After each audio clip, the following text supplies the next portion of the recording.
And we'll go ahead and get started. Welcome, everybody. Just before we fully jump in, I do want to introduce myself. My name is Lori. I'm a strategy consultant here at Nearpod. Ultimately, what my job is to not just show you how to use the tool, but also inspire you to try to use it well for effective instruction for your learners. The way I'm going to do this particular session, you'll notice here where it says live participation. I am going to share a code with all of you today. Today's code is FETUC. Now, I would like to invite all of you to join today's Nearpod session. So during this webinar, what you might need to do is press escape from your full screen. Look for either a plus or a green tab at the top of your device. Open up a brand new tab and go to join.nearpod.com. Now I'm actually going to do a split screen, so I'm going to do a side-by-side. You can toggle between the two tabs, or you can do a side-by-side like I'm doing. It's really a personal preference. You may also want to just use a completely new device. So if you want to join from a phone or a tablet, if that's easier for you, you can do that as well. But again, it is recommended that you either have two tabs open, you can toggle between those two tabs, or you can have a side-by-side like I've demonstrated, and you would go to join.nearpod.com and you would type in the letters FETUC. So before we go any further, does anybody have any questions about those directions?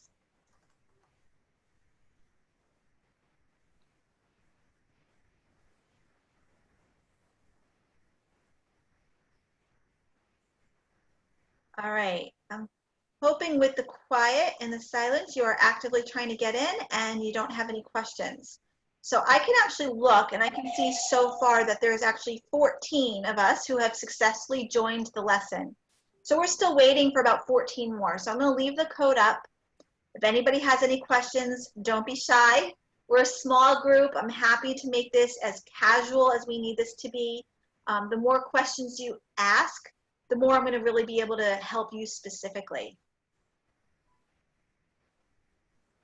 As we wait for people to jump in here, I wanted to let you guys know that if this is something you want to use, you need to email me for your account. It's already installed into Canvas. It's already good to go. But to actually use it, you'll have to ask me for an account. And I do see a couple people are just joining. Welcome if you just arrived. So far, the only directions are for you to open up a new tab, go to join.nearpod.com and type in the letters FETUC. Now, as we're waiting for everyone to get into this lesson, I just want to share this is how you would start a lesson with your students. You can share this code with your students by email. You can attach it to social media. You can link it into Canvas. So it sounds like that's the way that the mode that most of you will be using. So you'll be able to put this in Canvas. Your students would open Canvas just like they would any other assignment. They would click on the link. They would not even need the code. It would just begin. All right, so it looks like there's about 25 of us who have gotten in. There's 30 on the Zoom call. So again, if anybody has any questions, please speak up. Just turn on your microphone at any point and ask. But for the sake of keeping us all on track, I am going to keep going. So once again, my name is Lori, and I will be leading. I want this to be casual. If anybody wants to reach out to me after the session is over, my email is loriem@nearpod.com. And I would be happy to assist you with any follow-up questions that you may have. Now, during today's session, you might be interested in taking notes. And this is actually a great strategy for you when you're facilitating to your students. So notice in the top right-hand corner of your student screen, you should see a notebook. And if you click on that notebook, you can actually send today's lesson to yourself by email or to your drive. And what that's going to do is that's going to give you every single slide that I teach you, any media that I've linked, like videos or audios or step-by-step directions, and any interactive activities as well. So after the session is over, you're going to have all those resources in one place so you'll know how to find them and access and practice what I've taught you. Any questions about the notes so far?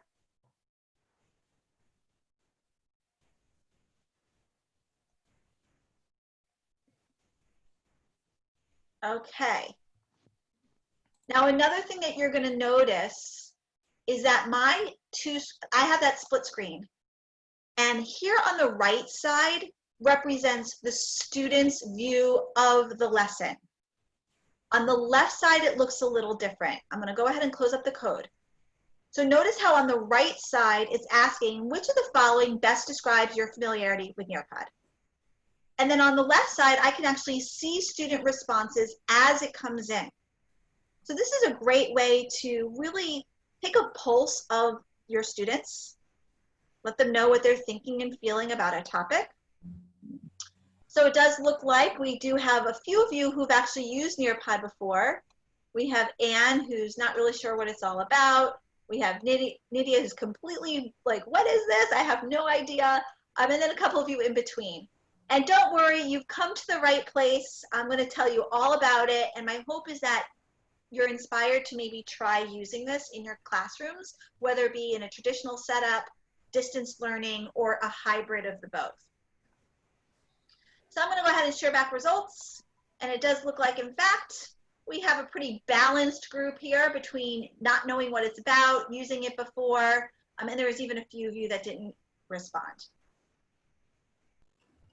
Okay, so what I'm going to actually do is I'm going to make my slides nice and big. I'm just going to project one at a time. So ultimately, when we talk about Nearpod for higher education, I want you to know that this is an award-winning platform that engages students for post-secondary institutions. Was there a question? Oh, sorry, no. All right, if you don't have a question, just go ahead and mute your microphone unless you do have a question. But let's go ahead and jump in. So what is Nearpod? It's a way to turn adult learners into active learners. You can launch these lessons in two ways. You can launch them as live synchronous lessons, which is what we're doing right now. Myself as a facilitator, I am controlling the slides. Right now we're on a slideshow that you can actually preview yourself, but you can't move out of the lesson. You can do this in a traditional classroom, but you can also do this in collaboration with a video conferencing tool, such as Zoom. Now, you can also share these lessons in what's called student-paced. That's for asynchronous learning. So if you wanted to just link a lesson right into Canvas, your students would be able to access the assignments, do the activities, but still be held accountable for their work. The way you would start a lesson is just like I did today. If you remember, I launched this code, FETUC. Then the students would go to join.nearpod.com and they would enter that code. And quite honestly, if you use the Canvas integration that's been set up, they don't even need to do that step. So it's even simpler. You'll see here we do have integrations including Canvas, as I've mentioned. And then once they get into the assignment, they're going to be able to do some interactive formative assessments like polls or fill in the blanks, quizzes, open-ended questions. You'll be able to link rich media like audio, video, even virtual field trips or web links. So we're going to be talking about all of that today. So ultimately, my goals for today are two parts. First, I want you to understand how Nearpod can help elevate the instruction for your adult learners for better learning outcomes. That's the whole point, right? And then the second piece of what we're going to go over is I'm going to show you how you can build these lessons in 3 easy steps. So that's really our goal. So before we do that, I really want you to take a minute to think about the students that you work with and answer this question. So this is where you need that second device or the second tab that you have open. Make sure you are on the Nearpod lesson. I'm going to toggle to my other tab. And let me know, when you teach adult learners, are you most likely to teach in large lectures, small seminars, face-to-face, a flipped classroom, distance learning, using Canvas, which I know is already true, or a combination of all of these things? I think so many of us are kind of faced with some sort of hybrid scenario. So go ahead and share what you think you're most likely going to be doing this coming school year. Now I am going to toggle back to my teacher screen so I can actually see how you're all responding. So I am seeing that many of you think you're going to be doing a combination of many different things. It looks like some of you might just be doing the distance learning or just integrating right into Canvas. But there's a pretty balanced need here with how you want to meet with your students. And I do want to tell you that regardless of what you chose or a combination, that you can successfully meet your students with all of these different formatting and all the different scenarios. So let me go ahead and share back. And here you should see on your student device just the breakdown of how we all responded. So when we talk about Nearpod for higher ed, the benefits are it will empower you as faculty, especially with so many of the challenges that we're faced with this coming year. You're going to be able to easily track attendance without even having to take attendance.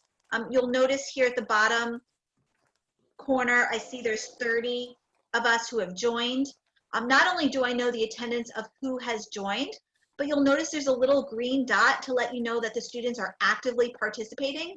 And if students get distracted and they go to other sites or they're not really participating, those dots will in fact turn red.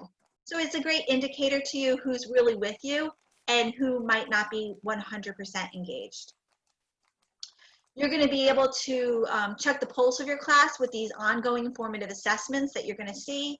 You'll be able to distribute your resources. Just like I shared the Nearpod notes with you, you can share your slides and your activities and your resources, which is ultimately going to provide better learning outcomes for your learners.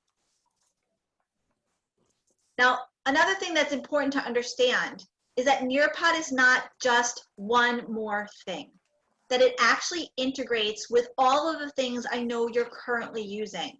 I know that you're using Canvas. It integrates seamlessly. Whether you are using Google Chrome or any of the other fire browsers, they will all work. But regardless of the device that your student has access to, a phone or a tablet, you can join and be part of a lesson. So they are all can be one seamless thing. So I'm going to actually skip this slide and we're going to just jump right in. So when we talk about Nearpod for higher ed, the best way to really understand how a lesson could be for your students is to really experience it. So what I want to do right now is I want to share with you a sample health and science lesson. And I know that we have all different disciplines of people who are joining us today, but I want to kind of give you this sample. And as we go through it, I want you to think about the students that you work with and the subject area that you teach and how you might use some of these activities for your students. So I do want to, again, remind you that I have a split screen. And what you see here on the right is the student view. And what you see here on the left, again, is the teacher view. And I want to remind you that you would start your lesson just like we did the webinar. You would share this code either in class or you could link it right to Canvas. Your students would enter the lesson and the learning would begin. So let's start off with this first activity. It's not even an activity, it's really a media, it's virtual field trips. So we're not necessarily able to go places right now, But you might want to give them tours of certain areas. Maybe it's parts of your campus. Maybe it's certain buildings. Here we have a medical facility. So it's just one way that you can present it. It doesn't have to be a flat two-dimensional slide, but it could in fact be a more interactive slide where students can really experience the location that they're unable to travel. You're also able to link other resources like PDF files. So you'll notice this PDF resource, and I'm going to go ahead and open it up. So if you have PDF worksheets or articles that you want your students to read, you can easily link it into one seamless lesson. Your students would get access to this article. They can read through it at their own pace. If you're doing it in class, you'll be able to distribute resources even if everyone is from home. Now I'm going to go ahead and close up this PDF. And I want to show you how you can then take that PDF and turn it into an interactive formative assessment. So I'm going to once again split my screen. And I just want to show you how students can actually actively participate. And I'm going to make the student view really big for you to watch. And you can do the same on your own student device. So it says, go ahead and identify and classify the fracture in the X-ray. Now, before you go ahead and do that, I want to show you some of the other tools available to your students. First, notice this reference in the top corner. This gives a little visual of some of the bone fractures that were just taught in that PDF. So it's another resource that students can have access to and refer back to as they're practicing a skill. You can then close it up. And then another tool I want you to be aware of is this Microsoft Immersive Reader tab. So if you have students who might need special accommodations for ADA compliance, maybe they need text-to-talk software, or they're second language learners, I want to show you how all the activities give you the ability to have the text read to you. So when I click on the play button, identify and classify the fracture in the X-ray. It can read that text aloud. Identify.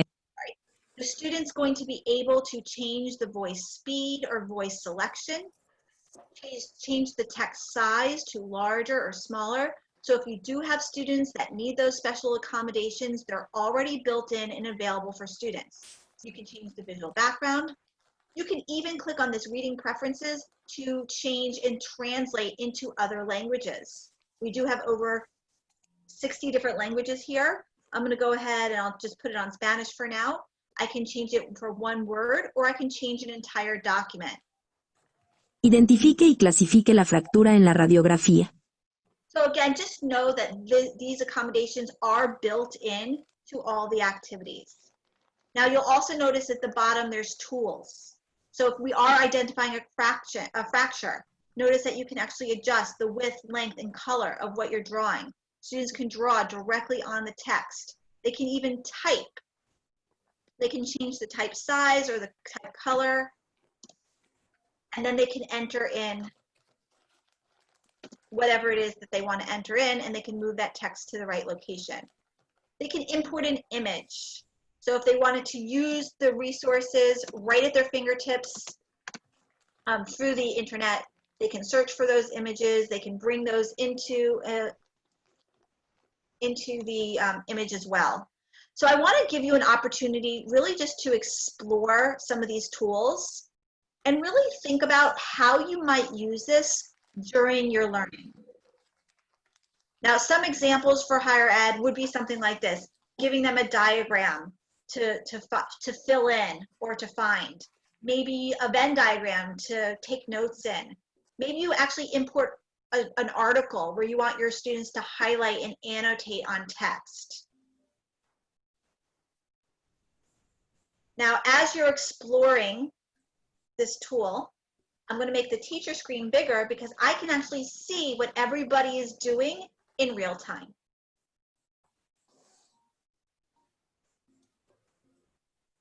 Now, if anybody has any questions about anything that I've shared so far, please feel free to turn on your microphone and just ask. I'm curious, this is Nancy. I'm curious what the icon is to the right of the images button. The little lock. Oh, so this locks. No, over to the left more. right next to the images button. Oh, this one. Yeah, That's an eraser. thank you. You're welcome. So I'm stuck. This is Elena here. The bone is very big on my screen, and whether I make my Chrome window fully sized or small, I kind of can't move the page around at all. Okay, so a couple of things.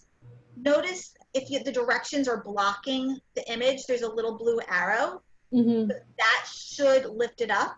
And depending on your device, there might be an arrow at the bottom to lift up the tools. Does that help a little bit? I actually had lost the instructions, and now I see them again. Okay, let me play with it. Thanks. So again, what I want to point out on the teacher screen is I can actually see everybody's work in real time. So whether you have a lecture hall of 500 kids, or if you are working remotely where students are connecting from all over the country, you're going to know that they're actually with you and they're doing the task right in that minute. You'll see when an assignment is submitted, there's a little green banner to let you know they're done. And if they're still working, it's yellow to let you know they're still in progress. Now, if there are students that haven't attempted the assignment, you're going to see that too. So again, that accountability piece is there for every single student. If we want to make them anonymous, like if we want to see what they're doing, but say, okay, I'm not going to know who's doing this, can you do that? Yes, so if you notice in this bottom corner where it says hide student names,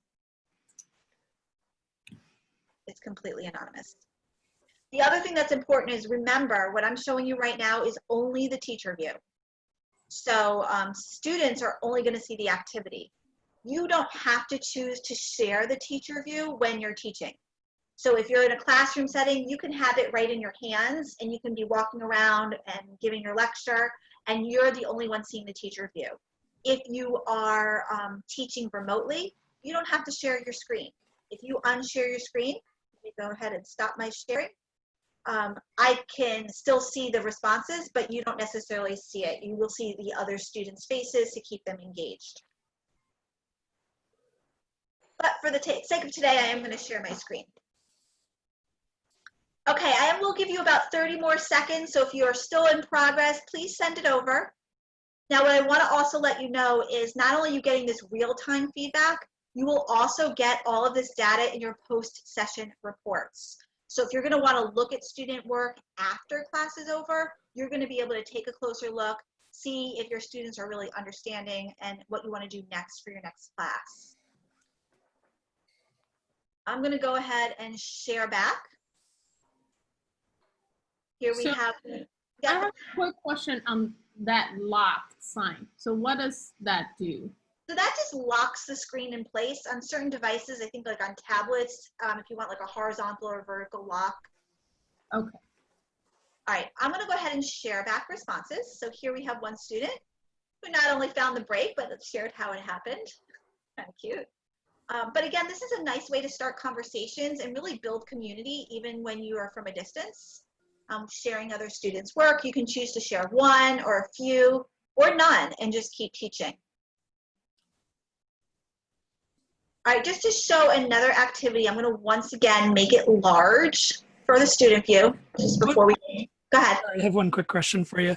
With like when you were showing the student work, you had it so it was anonymous at that point.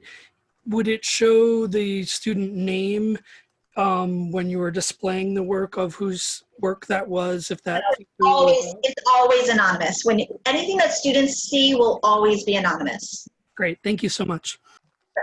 Okay, so this is another activity, formative assessment called open-ended question. This is just a way for you to ask a question and students can respond with up to 1,000 characters. Now, before you give this a try, there's a couple of things I want to show you. First of all, that Microsoft Immersive Reader. Know that it's also available, just like it was on the Draw and all the other activities. The media reference. So here we have linked is an article, or actually a website about broken bones that students can actually access, look for information, then close it up. And then that information can be what they apply their knowledge. Here students can type, but you also have the ability, if you want, to let your students who might need some special accommodations, that might struggle with typing or spelling, where they can actually record their responses with their own voice. Now, this audio recorder can be turned on or off depending on your student needs. And then when you press stop, your voice is saved and you can submit. Now, something that's important to know as well is the immersive reader and the audio is not yet available on iOS devices. So if you do have students with special accommodations that might need those accommodations, just make sure that they are using a desktop or a laptop iOS and not an iOS device. Now, to show the teacher view, I'm going to go ahead and make the teacher side big now. And just like the other activities, you're going to get real-time feedback. You're going to be able to see what your students have typed. You can even listen to what they have recorded, record their responses with their own voice. You're going to be able to see everyone's answers in real time. You'll know your participation percentage. So again, whether you have a large lecture hall or a small distance learning video conference, you're going to know that your students are with you and how they're doing on each task. Lori, can I interrupt for 1 second? Yes, There's absolutely. one question about, since a lot of the interactive elements that you've demonstrated, we all can like edit our answer, technically like submitting multiple times. The question is, if someone does make multiple attempts, do you know that as the instructor? So that's a good question. So there's a couple of things, there's a couple of variables. During a live lesson, they can always go back and edit and change their response, and you will see it updating as it's changed. What goes in the report is the last one that they submit. So if they made a mistake the first time and they do it again the second time, it's the second one that will be in a report. But during a student-paced lesson where they would be accessing it unassisted by the teacher, you have the ability to turn off the ability to edit their answer. So once they've done it, they've done it. You can also prevent them to moving on to another slide without completing a task. So there are some variables, whether it's live or student-paced, and how you mark your settings. Does that answer? Okay. So go ahead, everyone, and even if you just type, a couple of random letters, go ahead and type your response, because I do want to show on the teacher view that you are going to get this real-time feedback. You're going to see participation. You're going to see student answers. You're going to know who's responded. You can hide student names, or you can show the student names so you can know exactly who those students are. Now, if you are using an iOS device, it's a brand new feature, and we are going to be launching some new updates in the next few weeks for back to school. So just keep a lookout. These will be available to iOS soon. And then just like before, once everyone's participated, a teacher can select maybe a response that you want to talk about. You can share it to your screen. And then if you choose, you can even share it to student devices. So I'm going to go ahead and split my screen so you can see both the teacher side and the student side. Watch as I click on that share button and how Carrie's response goes to all of your devices. I can then choose another one.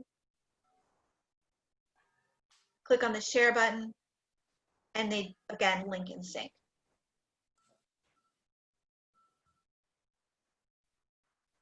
This is just another idea. This is just a simple 3D imaging. So if you are working with maybe microscopic cells or the human body, maybe you have your own 3D imaging. If you're working with really some high-level pictures, you can not only put in slides, virtual reality, but you can also do these 3D images.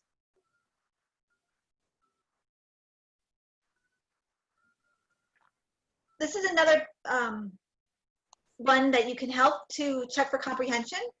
It's called our fill in the blanks, where you can actually drag and drop words into the correct locations. It's a great way to reinforce comprehension and vocabulary acquisition of what you're teaching.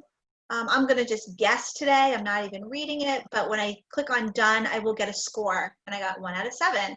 Now this is a little different. You can view student answers, what the correct answers should be as you go through it. We won't spend too much time on this, but I just want to show you a little bit of the variety of formative assessments that you have the ability to incorporate into your lesson. Any questions about any of this? Okay, here I can see on the teacher screen scores, how everyone's tried. George, you did good, 7 out of 7. All right, I'm gonna go ahead and keep going. This is just another sample of a formative assessment that you could include. This one happens to be on a timer. When I click on the start activity, I want you to match 2 cards that go together.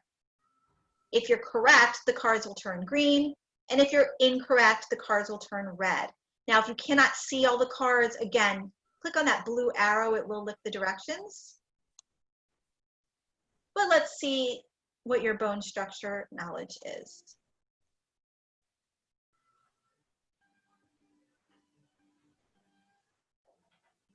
Mine is not very good. Here we go. So this is great for vocabularies and definitions, math problems with math solutions. You could do pictures, you can do words, you can do pictures and words together. Once the timer is up, the scores will be recorded. You can review the pairs to see what the correct matches could be. This is a great study guide to let students practice and try these matches again and again and again until they have complete mastery. And finally, a quiz. Quiz is just another way to check for understanding. You'll notice that you'll still have access to the Microsoft Immersive Reader. You have access to that media reference to refer to, and then you can exit out, and then you can answer your questions.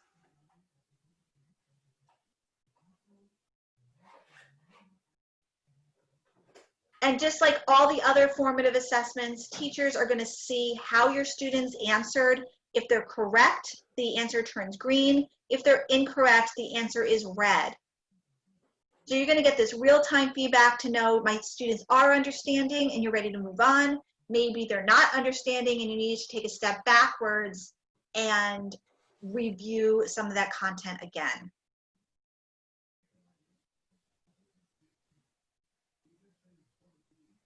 Now you could always preview what the correct answers should be. And you can also share back individual responses. So everyone will get their own personal grade and score, and this is also being recorded in the reports. Okay, so that was just a tiny taste of what a Nearpod lesson for higher ed could look like. Of course, every learning experience is a little different. Some, depending on your content area, you might choose to use some of the activities and not others. You really want to use them for the best purpose of what you're trying to do with your students. So I want to give you an opportunity to really think about your students. And I want you to think about how you might use some of these formative assessments through Nearpod for better learning outcomes for your students. So take a minute to share. This is also another feature called Collaborate. I love this feature, especially if you're working in large groups, because it gets a lot of students participating all at the same time. You can start a conversation. This could just be a Q&A board during your lectures. So feel free to share some of your ideas.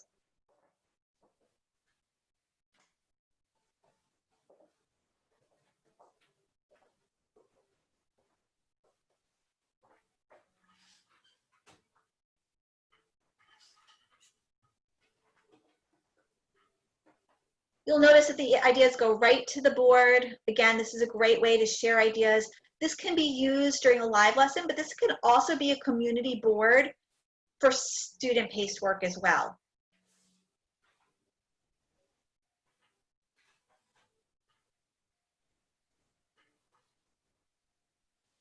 So whether it be for language, quizzes, keeping your students interactive, keeping them engaged, again, regardless of those scenarios, we talked about some of the different scenarios or a combination hybrid of all of them, they're gonna all work the same.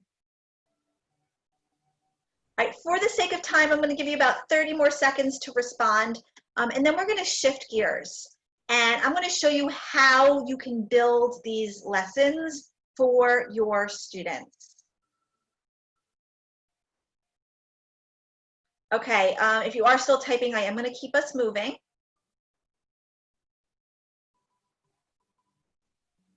Oh, this is one more thing. Actually, we can do this one too. This is a fun one.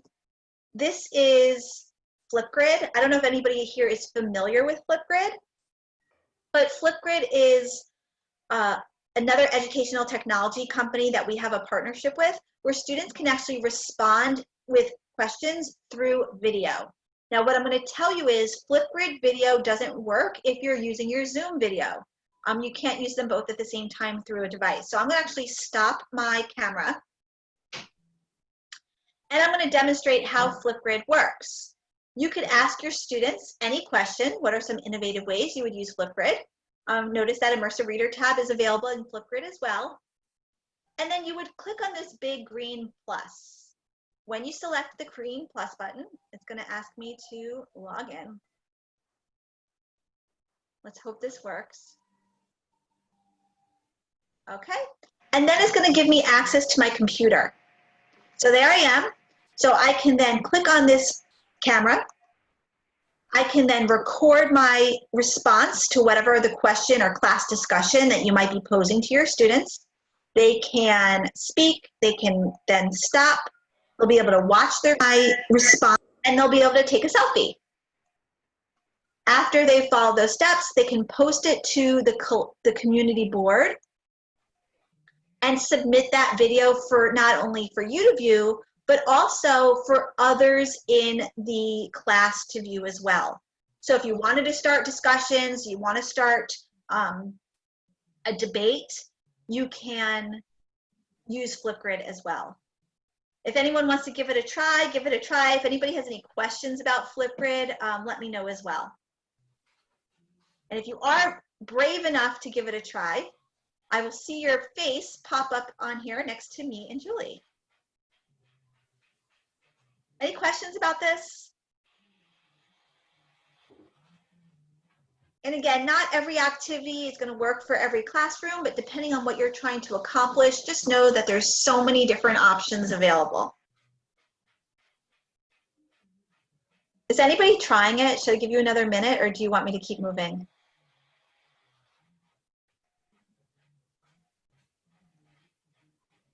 Anyone giving it a try? All right, I will keep us moving. How's that? So ready or not, I'm going to pull you out. And before I show you how to really build these lessons, the one last piece I want to just remind you is this impact on progress monitoring. I think you all saw how you're getting all that real-time feedback on the teacher view and how powerful that can be right in that moment to make sure that your students are engaged, they're accountable, but they're actually understanding what you're teaching. Not only are you going to get this real-time feedback, but you can actually track their growth through the Nearpod reports to see if they are really meeting their overall goals. So I want to show you how you can actually access the Nearpod reports once the lesson is over. And I'm actually going to jump into the platform. And I'm going to show you how it works. So once you join, you would have to first get an account set up. Once you have your account set up and you've led your lesson, you can scroll to the bottom of this navigation toolbar.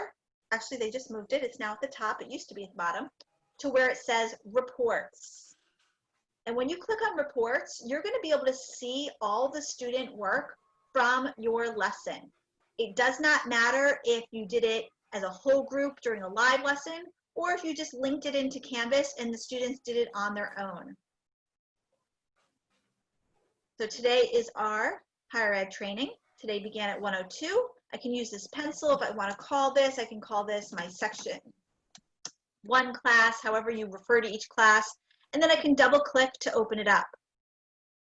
Here I'm going to be able to see the attendance and the scores for all the different activities of the students in the class. I can review the quiz questions and how my students responded. I can review the poll questions and student answers. Same with open-ended. where I'm going to be able to not only see their written responses, but I could also play their audio if they had that accommodation. You can also take a closer look at their drawing activities to see how they responded. So all of this stuff is being recorded in the reports. You're going to have all of this data that can be downloaded as a PDF or as a CSV, and you can even import it right into your SpeedGrader. So if you're used to keeping your grades right through Canvas, it's very easily integrates as well. You could also share this information to administrators or the students themselves. So there is a step-by-step here that kind of goes over what I just went over. So you can take a look, but it's all here for you. And if you shared Nearpod notes with yourself, you will get this step-by-step to practice after the webinar is over. All right, so this is where we're going to really shift gears. This is where I want to show you how you can do all of these things that I just showed you. Now, because you don't all have accounts set up today, you can just watch my screen because I want to show you that it really is user-friendly and that you can truly do it in three easy steps. Now, step one would be to actually get an account set up. And I know you need to make an email request to Kelly if you are thinking that this is something you might want to try with your students. Once you have the account set up, you would then log into the account. So that would be step one, to get you started. Once you're logged in, you can start building these lessons in 3 steps. So when we talk about the 3 steps, the first step is to use the resources you already have. So I imagine that many of you are already teaching with PowerPoints or Google Slides or Keynotes. So you can very easily take those resources and bring them into Nearpod.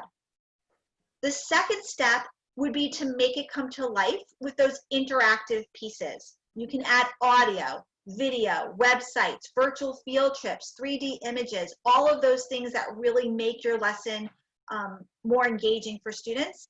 And then the last piece is you can engage your audience with those interactive formative assessments, the quizzes or polls or open-ended questions. So I'm going to walk you through those 3 steps right now.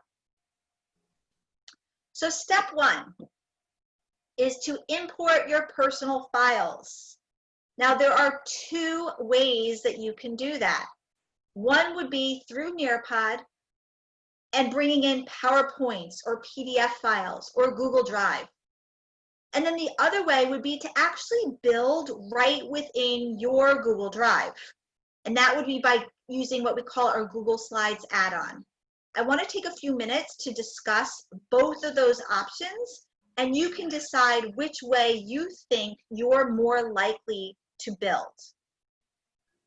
So first, let's talk about importing your own files. So what I'm going to do is I'm actually going to jump back into the platform, and I want to show you how you can start building lessons with the resources you already have. So when you log into your account, and I have a lot here, I have a lot of folders and a lot of lessons, this is going to all be empty for you because you're brand new. But you'll notice here this box, it's the first thing you're going to see where it says create your own. You can create a lesson in Nearpod with PowerPoints or Google Slides, or you can choose to create right through Google Drive. So I'm going to talk about these 2 options right now. So first, let's talk about building a lesson in Nearpod. When you select lesson in Nearpod, you're going to be able to import any resources you're already using for your teaching. Again, PPT, PDF, PNG files. All you need to do is click where it says upload your files, and then import them in from your Drive, your local Drive, your Dropbox, or your OneDrive. Now, I happen to have some files right on my desktop, I think over, hold on, over here. So I'm going to just go ahead and, hold on, lots of tabs open, but that's okay. I'm going to bring my PowerPoint right in. I'm going to let go, and you'll see within just a couple of seconds how easy it is to bring in my personal files. So that's step 1, using what you have. So ultimately, clicking where it says upload files and importing your PowerPoints. Any questions about that? Now, I'll know that it's working because I'm going to see this file processing here at the bottom. So let's give it a couple of seconds, and there it goes. So now I have all of my slides in Nearpod. Any questions about that so far? And again, at any point, feel free to just turn your microphones on and ask if I'm going too fast or if you want me to demonstrate something again. So for some of you, that might be, yes, Linda? Yeah, can you demonstrate how you would do that through, if you have a complete presentation in Google Slides? Okay, I'm gonna do that next actually. So there's two ways. You can do it right through Nearpod if you are going to the same thing, and instead of uploading files right from your desktop, you can click on upload files. You can click where it says Google Drive. It's gonna link to your drive, and then you just pick the resource. So if you have a lot of resources in your Google Drive, you just pick the one you want. It's gonna come up. You'll pick the one you want, and then you can import it in. Okay. So it's pretty straightforward. Now that's if you're building in that first option, which is building through, and I'm gonna do individual slides. That's if you're building in Nearpod. That was one option. Now there is another option. Now before I talk about the options, I just wanna remind you that everything I just demonstrated is here with a step-by-step, where it's gonna show you exactly how to bring it in right from your drive or right from your desktop. So you're gonna get this resource when we're done if you need to take a second look. There's also a little video tutorial that re-explains what I just did. So if you need to watch that video tutorial, it's also in here for you to practice later. All right, but now let's talk about that second option. And that's what we refer to as our Google Slides add-on. So instead of me bringing in my own PowerPoints or Google Slides right from this Upload Files tab, what I can do is from the home page, instead of creating a lesson in Nearpod, I can actually create a lesson right from my Google Drive.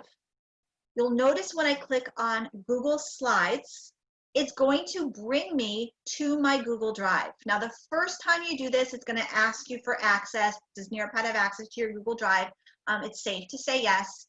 And then it's going to bring you directly to your drive. So if you are someone who builds your lectures on your drive, you might choose to do it this way. And you'll see that this is my Google Drive.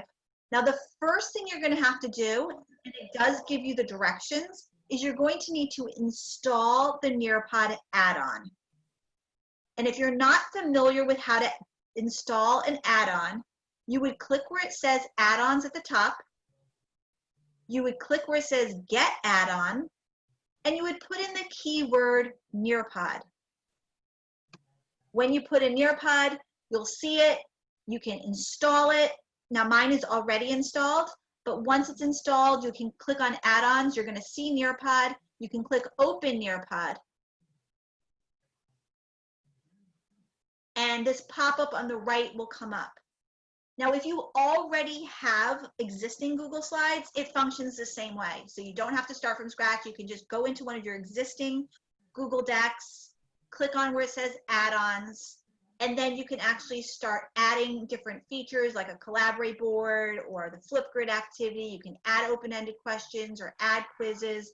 Once you're done adding those interactive features, you would click where it says save and go to Nearpod. So once you save and go to Nearpod, it will be available for you to use with your students. You can see that it's saving. So again, there are two ways you can build within lessons in Nearpod, or you can build your lessons within Google Slides. And the step-by-step is here for you if you're not sure what buttons to push, if you need to take a second look. Sorry, I have a quick question. Sure. So if I use the add-on function to build Nearpod into my Google Slides, well, that only, once I save it, it will show up in Nearpod, and in my Google slide, it will remain like the original one, right? The Correct. Nearpod function won't be integrated into the Google slide. site? Actually, not exactly. So for example, if I click on add-ons, if I click on Nearpod, and this is bringing us to our next step, which is the making it come to life. So when you have the Google Slides add-on, I can edit the lesson. And let's say I wanted to add just a simple open-ended question. I would click on open-ended question. I would type my question here. This is where I can choose to add the timer. So if let's say I want to give them 3 minutes to work on an activity, this is where I can add a reference media. So if you want them to access a picture or a video, a PDF, audio, or even to record your voice. This is also where you can turn on or off that microphone if you want them to speak their responses. Once I click on save, you're going to see this open-ended question as a slide in your deck. So here you can see slide 2, and it's telling you it's an open-ended question. And then you can actually, so it will be it will be held on your deck. So it will look a little different on the Google's deck. Now, if you want to keep them separate, you could always make a copy of your deck. The other thing that's important to know too is when I'm on the platform, I can launch it as a Google Deck, but if I want, I can click on these 3 dots and I can duplicate it, and it will be duplicated in Nearpod. So I think it's went wrong because I just refreshed it. So there's a couple of nuances and differences between building a lesson in Nearpod and building a lesson in Google Slides. It's really just a personal preference on what you prefer. The nice thing about the Google Slides add-on is if, let's say, you make one typo tweak, you fix one word, you don't need to re-download it. It just goes automatically, just like it would on your Google Slide deck. All right, any questions? Are we ready to move to the step 2? Okay, so this is where it really gets, you get cruising, and step 2 is making it come to life. And that's being able to add all of the audio, video, virtual field trips, or websites that you would add within a lesson. So I'm going to once again jump into the platform. I'm going to take the same deck I was working with before. I'm going to click where it says edit. And from the editing tab, I'm going to click where it says add slide. And you'll notice it opens up all of the different content features. This is where you can add videos or FET simulations, slideshows, audios, all these different content sections here. I think for higher ed, probably some popular ones would be adding videos, where you can just click on this video option. You can do a search. So let's say you're doing something on bone fractures. You can then search from a lot of different videos. You can import your own video. If you do a Screencastify, you can do that too. You would click on save, and the video is embedded at the bottom of your lesson. You would then be able to drag and drop that video to any location that you wanted in the lesson. So I'm going to do that again with a different content feature, following those same steps. First, selecting add slide, and then choosing from one of our different content options. But this time I want to choose web content, because web content is a really powerful one for all age groups, especially higher ed, where you can actually send your students to the URL of any website that you want your students to access. So if I wanted to send them to Franklin and Marshall, I don't know your actual website, but you can type it in. You can test the link, make sure it's the right, appropriate, safe link. This does not look like the correct one, but you get the idea. And you would just click on save, and then that website would open in the lesson. Now again, every new activity comes to the bottom. So you can drag and drop it to the location that you want it within your lesson. Now I'm not going to go through every media feature, but I just want to show you that the step-by-step tutorial will show you exactly which buttons to push, just like I shared, clicking add slide, choosing content, and then it'll show you how you can build slides. You can even incorporate some vocabulary videos, the Nearpod 3D imaging, FET simulations for math and science that might work for on some grade topic areas, virtual field trips, calculators, videos, etc. Now, You're not going to want to use every single activity for every single lesson that you're teaching. Obviously, use what's appropriate, use what makes sense for your particular learning section. There's a lot here, including being able to add audio, that you're going to want to give it a try. Any questions about that? Now there is a video tutorial here, kind of going over what I just mentioned, which now brings us to step 3, which is engaging your audience. Now, when you engage your audience, it's really all of those formative assessments. That's not just students accessing media, but rather responding with some sort of assessment. And you'll see that we have some different games like time to time, open-ended questions, matching pairs, quiz, collaborate boards, polls, fill in the blanks, and memory test. We didn't actually go over all of these sections in the demo, but I want to just show you how you would find them, following those same steps. First, selecting add slide, but this time choosing the activities section. When you select activities, it's going to bring you to all the different interactive activities. You can then choose the one you want. For example, open-ended question. You would select it. You would type your question. You can add a timer or media reference or that audio recorder, just like you could in your Google Drive with the add-on, and then you would select save. It's really pretty simple.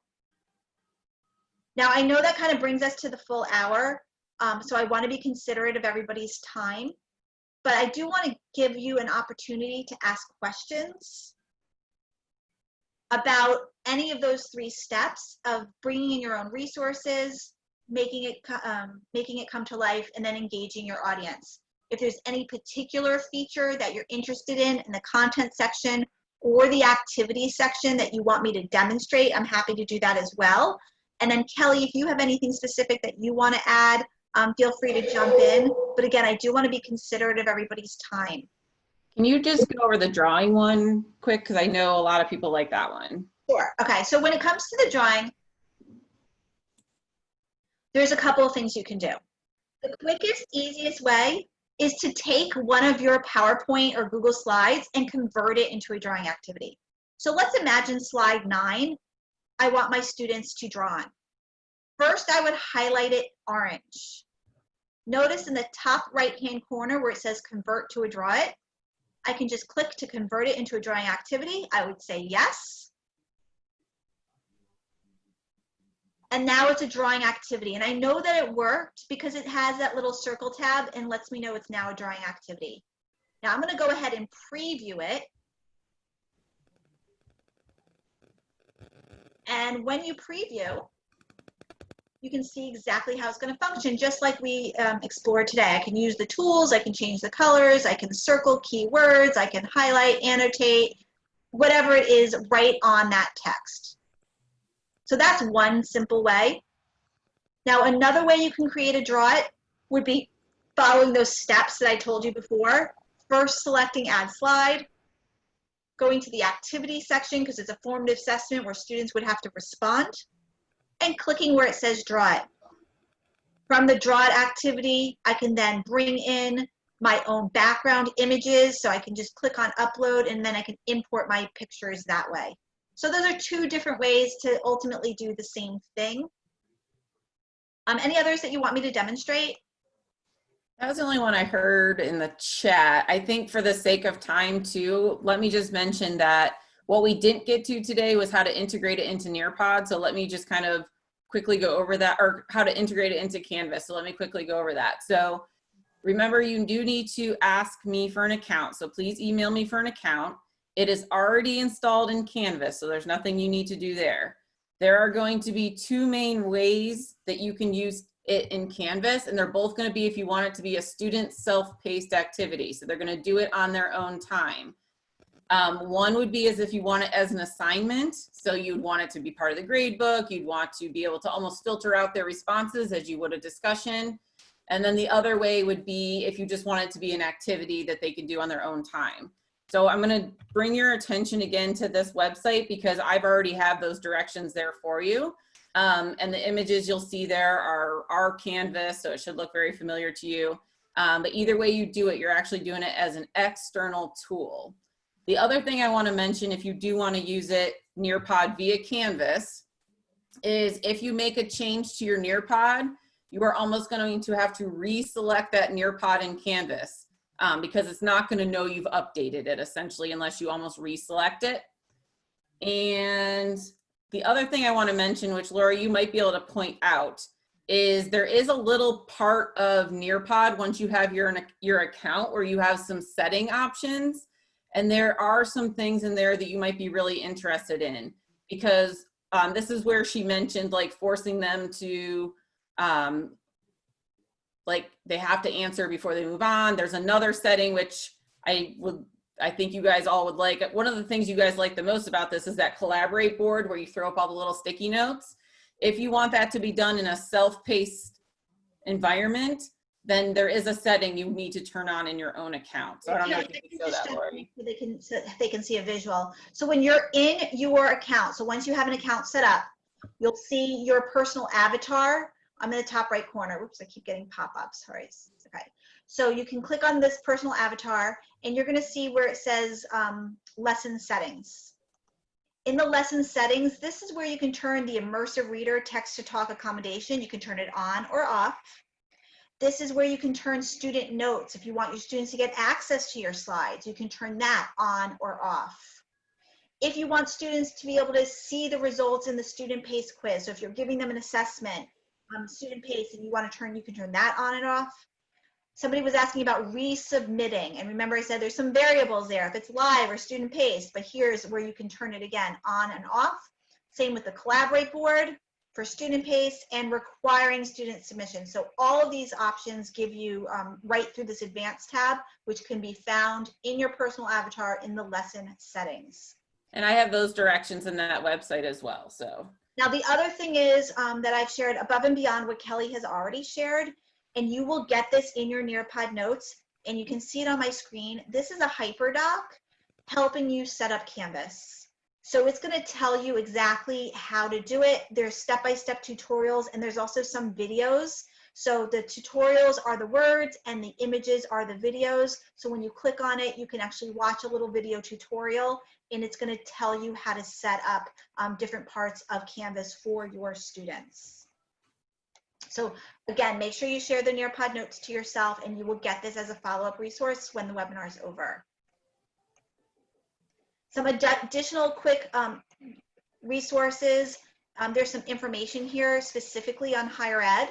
Just how to get started. So once you do get your account from Kelly, maybe take a quick peek at this, and it's going to show you how to log in, how to reset your password if you want it to be something you're more familiar with. And then it goes over what we went over today, which is using what you have, making it come to life, and engaging your audience. Now, the last piece, which we didn't really get to, which is the most important piece, is launching that code. So let me just quickly show you this because this is going to be important. After you've built your lesson, and you now want to share it with your students. The last step, of course, is to save the lesson. Once you save the lesson, it does ask you to give it a title and a grade. I'm just going to quickly put something here. But once you save that lesson, you can then share it to your students. You can share it as a live lesson, which is for whole group instruction that can be done in a classroom setting or with a video conferencing tool. There's also the student paced, where you can share it asynchronously, where students just click on the link and the learning begins. So what would happen is you would click on that code, the code would generate. That's just how we started. If you remember, I started with a code. You'll have the ability to require student submissions or not if you want. You can set the expiration date. So if you want this assignment to be done a week from next Friday, you can set that expiration date. You can view the student progress, so you can see how students are responding in all those different activities in real time. Whoops. And then you're going to, hold on, one more thing. Let me go back. Or you can also take the same code and you can actually link it with this link right here, copy this link and put it into Canvas. So the student pay stuff you're going to use through the external tool in Canvas, because then you're going to be able to bypass that how many days remaining part you see on her screen. And it will automatically know your students' names, and it will automatically tie to the grade book if you choose to do it that way. All right, so any questions? I know it's a lot of information, but all of this is within this lesson, so you can take a closer look and you can practice. Kelly's here to support you. I'm here to support you. You could always reach out to support@nearpod.com as well. We do have a great support team answering questions. But ultimately, I do want to thank you for joining me. Again, this is my email information. If you have any questions, LoriM@nearpod.com. I'm happy to just answer and keep the rest of this time informal, but you are all free to go if you don't have questions. One other thing that I will share, if you guys can take a minute, actually before you go, is to fill out this feedback form, which isn't even linked properly, so don't even worry about it. Forgive me on that one. This is a different deck, but okay. Are there any questions?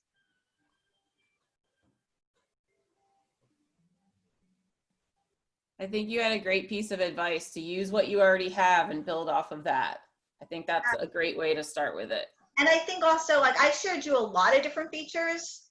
Start with one, build from there, then build to two, see how it goes, try it in Canvas, see how it feels, and just organically, we say practice makes progress. And you got to start somewhere, so you might as well, you know. Lori, I have a quick question. I made one of my slides a draw it, but I don't really want it to be a draw it. How do you revert that? Okay, honestly, there's not an easy way other than importing the slide again. Got it. Okay. I wish I had a better answer for you. There's no like undo button or anything like that. Okay. Is that true for all the activities or? Yes. I don't know why there's not an undo button, but there's not. Okay. Thank you. Any other So questions? I will get this information too from Lori, and I will post it in that same link that I've been putting in this chat, and then I'll make an announcement in our Course Development Institute too, so you guys know when stuff's there and you can go access it there if you And need. Kelly, I'm going to share some follow-up resources with you as well, and I will also send the recording from today. It takes a couple hours to convert, and then you can share that out. The other thing that I want to just kind of mention to everybody, typically Nearpod, we really gear ourselves, or previously we've been gearing ourselves for K through 12, but we definitely are growing our higher ed involvement. But I want to show you, if you scroll down to the bottom of your accounts, once you're logged in to our teacher resources, we do offer a lot of free webinars. So if you want to learn more specifically on how to create, if you want to learn more about, I would recommend this one, Plan, Create, and Edit. If you want to learn more about maybe some of our accessibility features, maybe supporting exceptional learners, definitely not early childhood, not for this group. But there's some really nice webinars here that you might want to check out. Using Nearpod specifically with Google is another good one. So definitely check those out. They're free. Even if you can't attend, you can watch the recording. We also have our YouTube channel. So if you go to our Nearpod YouTube channel, there's just quick 1 and 2 minute video clips going over some of the basics of how to launch a lesson, how to create a lesson, how to import files, those kind of things. All right. Yeah, the customer service is great. Even during this whole video, I had to quickly send a message, and I already got my response. That's amazing. All right. All right, so Kelly, we'll be in touch. I'll send some follow-up resources. And who's the CSM that you're working with again? I'm blanking. I want to say it's like Daniela. Okay. Yeah, so she'll be in touch with you. She'll, to follow up again with like next steps in terms of if you need more training resources or whatever it is that you need, she's there to help you. Awesome. Thank you so much. Thank you. Have a great day.